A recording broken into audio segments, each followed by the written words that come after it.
പ്രിയ സഹോദരങ്ങളെ, ഏറ്റവും വാത്സല്യമുള്ള കുഞ്ഞുമക്കളെ, പ്രഭാഷകന്റെ പുസ്തകം 3-ാം അധ്യായം 2-ാം വാക്യം, മക്കൾ പിതാക്കന്മാരെ ബഹുമാനിക്കണമെന്ന് കർത്താവ് ആഗ്രഹിക്കുന്നു.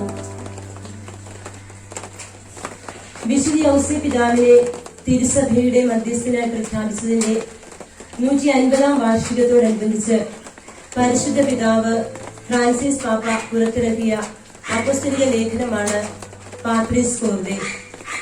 ഒരു പിതാവിന്റെ ഹൃദയത്തോടെ എന്നാണ് ഈ വാക്കിനർത്ഥം.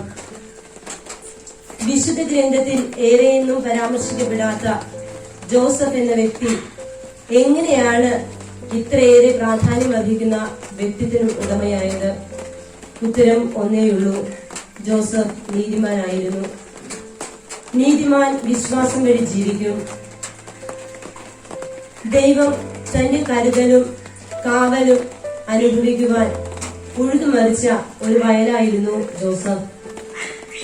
വിശുദ്ധ മത്തായിയുടെ സുവിശേഷം 1-ാം അധ്യായം 19-ാം വാക്യം, അവളുടെ ഭർത്താവായ ജോസഫ് നീതിമാനാകിയാലും അവളെ അപമാനിതയാക്കാൻ ഇഷ്ടപ്പെടായികയാലും അവളെ രഹസ്യമായി ഉപേക്ഷിക്കാൻ തീരുമാനിച്ചു. തനിക്കായി നിശ്ചയിച്ചിരുന്ന വധുവായ മറിയം താൻ അറിയുന്നതിന് മുൻപേ ഗർഭിണിയാണെന്നറിഞ്ഞ യോസേഫ് തന്റെ സ്വകാര്യ സ്വപ്നങ്ങളുടെ എല്ലാം ഒരു ചീട്ടുകൊട്ടാരമായി ഇടിഞ്ഞു വീഴുന്നു. അവിടെ യോസേപ്പ് പിതാവ് അനുഭവിക്കുന്ന മനോവ്യഥ വാക്കുകൾക്ക് അതീതമാണ്. ഇങ്ങനെ ഒരു മനോവേദനയിലിരിക്കുന്ന യോസേപ്പ് പിതാവിനെയാണ് സ്വപ്നത്തിൽ കർത്താവിന്റെ ദൂതൻ പ്രത്യക്ഷപ്പെടുന്നത്. ഒരു യാത്ര തുടങ്ങുകയാണ്, ഒരു പിതാവിന്റെ ഹൃദയത്തിലൂടെയുള്ള യാത്ര. സ്വന്തം സ്വപ്നങ്ങളും ആഗ്രഹങ്ങളും മോഹങ്ങളും എല്ലാം ദൈവത്തിന്റെ മുൻപിൽ അർപ്പിച്ച് ദൈവത്തിന്റെ സ്വപ്ന സാക്ഷാത്കാരത്തിന് വേണ്ടി നയിക്കുന്ന ഒരു യാത്ര. ഈ യാത്രയിൽ യോസേപ്പ് പിതാവിന് ഒരുപാട് സഹനങ്ങളും പ്രതിസന്ധികളും അപമാനങ്ങളും നിന്ദനങ്ങളും ഏൽക്കേണ്ടി വന്നിട്ടുണ്ട്. ബെത്ലഹേമിലെ സത്രത്തിൽ സ്ഥലം ലഭിക്കാത്തതും കാലിത്തൊഴുത്തിലെ പുൽത്തൊട്ടിയിൽ ഉണ്ണീശോയ്ക്ക് ജന്മം നൽകിയതും ജോസഫിന്റെ ഹൃദയത്തിനേറ്റ മാരകമായ പ്രഹരമായിരുന്നു. സ്വന്തം കുഞ്ഞിന്റെ പുൽത്തൊട്ടിയിൽ നിന്നുള്ള കരച്ചിൽ ജോസഫിന്റെ ഹൃദയത്തെ മനോവ്യഥ കൂട്ടുന്നതായിരുന്നു.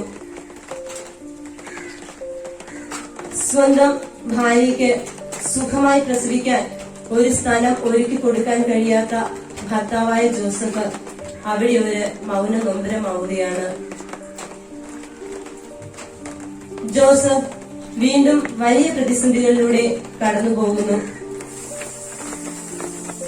മറിയത്തിന്റെ ശുദ്ധീകരണത്തിന്റെ നാൾ വന്നപ്പോൾ മോശയുടെ നിയമപ്രകാരം ഒരു ആട്ടിൻകുട്ടിയെയോ, ദഹനബലിക്കായി ഒരു ആട്ടിൻകുട്ടിയെയോ, പരിഹാര ബലിക്കായി ഒരു ചെങ്ങാലിയോ ഒരു പ്രാവിൻ കുഞ്ഞിനെയോ സമർപ്പിക്കേണ്ടതാണ്. ദഹനബലിക്കായി സമർപ്പിക്കുന്ന ആട്ടിൻകുട്ടിയെ സമർപ്പിക്കാൻ കഴിവില്ല എങ്കിൽ പകരം 2 ചെങ്ങാലികളെയോ 2 പ്രാവിൻ കുഞ്ഞുങ്ങളെയോ സമർപ്പിക്കാം. ഇവിടെ യോസേപ്പ് പിതാവിനെ സമർപ്പിക്കേണ്ടി വരുന്നത് 2 ചെങ്ങാലികളെയാണ്. യേശുവിന്റെ പരിച്ഛേദനം വരാനിരിക്കുന്ന കാലത്തിന്റെ തികവില് കാൽവരി മലയില് തന്റെ മകൻ നൽകേണ്ട ബലിയർപ്പണമാണെന്ന് ജോസഫിന് അറിയാമായിരുന്നു. ശിമയോന്റെ പ്രവചനവും വരാനിരിക്കുന്ന യുഗത്തില് തന്റെ മകന് സംഭവിക്കുന്ന ദാരുണ മരണവും ഒക്കെ ജോസഫിന്റെ മനസ്സിലെ മഹാസഹനങ്ങളായി. ഇതുമൂലം തന്റെ ഭാര്യ അനുഭവിക്കേണ്ടി വരുന്ന ആത്മീയ കാണാതാകുന്നതുമൊക്കെ ജോസഫിന്റെ ജീവിതത്തിലെ മഹാസഹനങ്ങളായിരുന്നു. പക്ഷേ ഇവിടെയൊന്നും ജോസഫ് പതറിയില്ല, ദൈവത്തെ ശപിച്ചില്ല, ദൈവത്തെ അവിശ്വസിച്ചില്ല. ജോസഫ് ഒന്ന് മാത്രം ചെയ്തു: ദൈവഹിതം എന്താണോ അതെങ്ങനെ നിറവേറട്ടെ എന്ന് ഉച്ചത്തിൽ പറയാതെ പറയുന്ന ഒരു നിശബ്ദമാകുന്നു. പ്രിയമുള്ളവരെ, ഈ കാലഘട്ടത്തില് കഴിഞ്ഞ കുറെ ദിവസങ്ങൾക്ക് മുൻപ് ഞാൻ കേട്ട ഒരു മകന്റെ കുറിപ്പിവിടെ നിങ്ങളുമായി പങ്കുവയ്ക്കുവാൻ ആഗ്രഹിക്കുകയാണ്.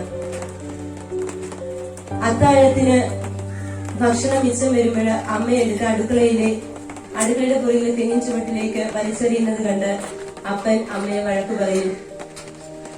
മകനോട് കടയിൽ പോയി സാധനങ്ങൾ വാങ്ങാൻ പറയുമ്പോൾ ആവശ്യത്തിന് മാത്രം പൈസ നൽകി അതിൽ നിന്ന് ഒരു മിഠായിക്ക് പോലും പൈസ തരാതെ അത് മുഴുവൻ വാങ്ങി വെച്ചിട്ട് ആവശ്യത്തിന് മാത്രം കൊടുത്ത് കടയിൽ ചെന്ന് കടയിലെ മിഠായി ഭരണിയിലേക്ക് വളരെ കൊതിയോട് നോക്കി നിൽക്കുന്ന ഈ മകൻ, അവൻ ആ സമയം അപ്പനോടൊരു നീരസമായിരുന്നു. അവന്റെ കൂട്ടുകാരൊക്കെ അവനെ കളിയാക്കും, നിന്റെ അപ്പനൊരു പിശുക്കനാണെന്ന് പറഞ്ഞ്. ഞങ്ങളുടെയൊക്കെ അപ്പന്മാർ ധാരാളം മിഠായികൾ ഞങ്ങൾക്ക് വാങ്ങിത്തരാറുണ്ടെന്ന്. ഈ ഒരു ചിന്ത അവന് അപ്പനോട് ഒരല്പം അകലം പാലിക്കുന്നതിന് കാരണമായി.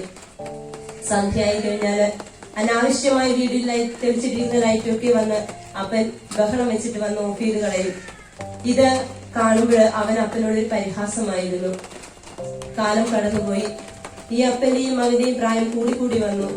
പ്രായം കൂടുന്നതനുസരിച്ച് അപ്പന്റെയും മകന്റെയും തമ്മിലുള്ള അകലം കൂടി വന്നു. ഇവർക്ക് മധ്യത്തിൽ ഒരു മീഡിയേറ്ററായി അമ്മ.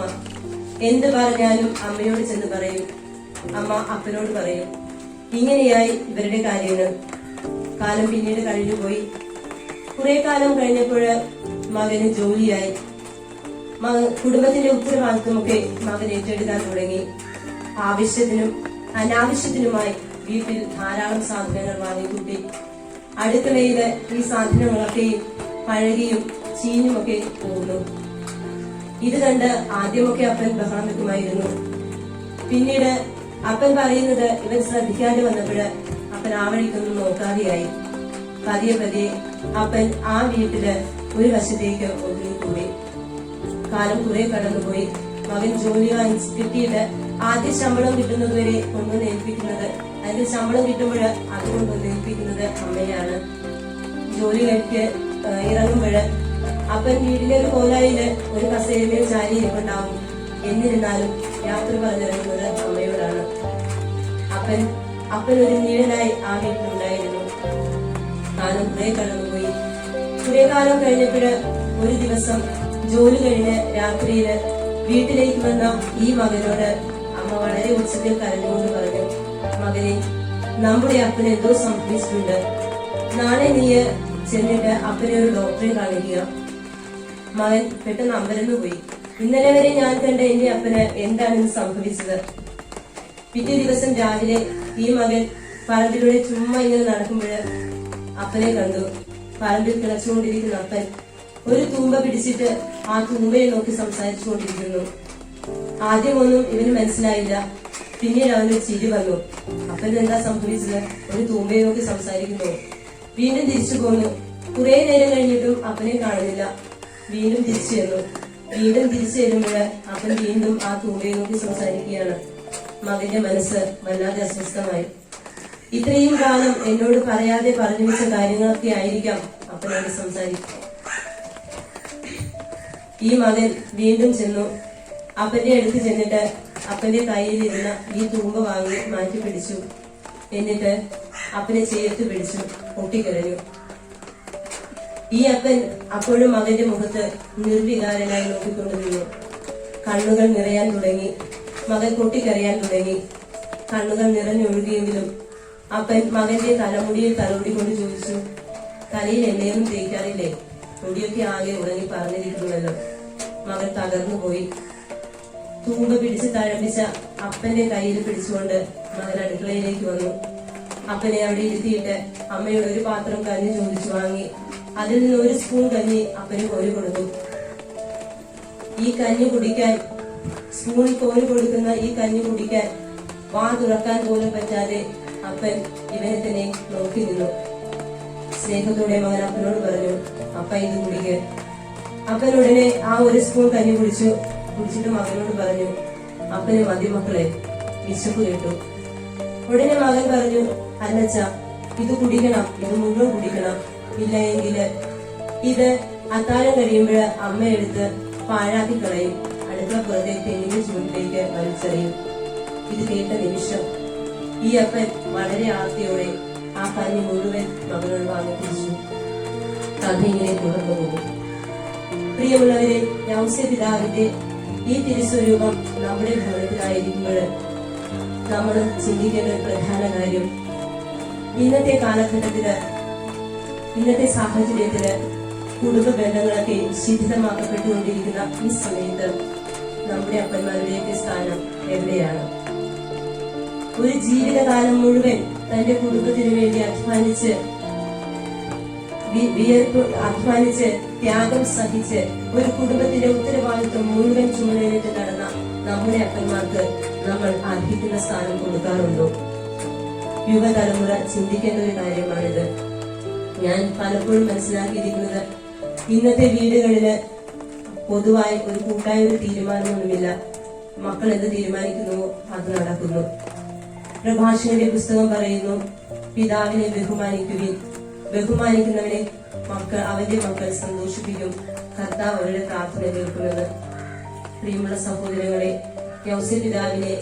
യൗസപിതാവിനോടുള്ള ആദരവും ബഹുമാനവും ഒക്കെ പ്രകടിപ്പിക്കുന്ന ഈ സമയത്ത് നമ്മൾ ചെയ്യേണ്ടത് നമ്മുടെ അപ്പന്മാരെ ചേർത്ത് നിർത്തുക.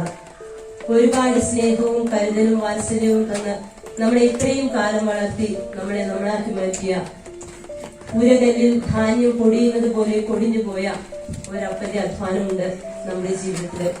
അപ്പനെ നമുക്ക് കരുതലോടെ കാവലോടെ ചേർത്ത് നിർത്താം. യൗസപിതാവിന്റെ ഈ വർഷാചരണത്തില് എനിക്ക് നിങ്ങളോട് പറയാനുള്ളത് ഇത് മാത്രമാണ്. കവി പാടി വെച്ചിട്ടുണ്ട്, കഞ്ഞിക്കലത്തിൽ തിളച്ചു മറിയുന്നതും ചുടുകല്ലിൽ വെന്തു നോക്കുന്നതും അപ്പനാണോ അതോ അപ്പമാണോ? ചിന്തിക്കുക, നമ്മൾ എങ്ങനെയാണ് നമ്മുടെ പിതാക്കന്മാരോടുള്ള സമീപനം? യൗസപിതാവിന്റെ അനുഗ്രഹവും യൗസപിതാവിനുള്ള മാധ്യസ്ഥവും എല്ലാം നമ്മുടെ ഹൃദയങ്ങൾക്കുണ്ടാകട്ടെ. ഒപ്പം ഫേസ്ബുക്കിലൊക്കെ നമ്മൾ ഫാദേഴ്സ് ഡേക്ക് കുറിക്കാറുണ്ട്, എന്റെ അപ്പൻ എന്റെ നിഴലാണ്, എന്റെ ചങ്കാണ്, എന്റെ ജീവനാണെന്നൊക്കെ. ഇതൊക്കെ നമ്മുടെ അപ്പൻ നമുക്കാണെന്ന് നമ്മുടെ ജീവിതത്തിലൂടെ നമ്മുടെ മക്കൾക്ക് കാണിച്ചു കൊടുക്കുമ്പോഴാണ് നമ്മുടെ അപ്പൻ നമ്മുടെ നിഴലാകുന്നത്, നമ്മുടെ ജീവനാകുന്നത്, നമ്മുടെ ചങ്കാകുന്നത്. അത് നമ്മൾ നമ്മുടെ മക്കൾക്ക് കാണിച്ചു കൊടുക്കുക. അപ്പോൾ പ്രഭാഷകൻ പറഞ്ഞത് നമ്മുടെ ജീവിതത്തിൽ അനുബന്ധമാകും. നന്ദി.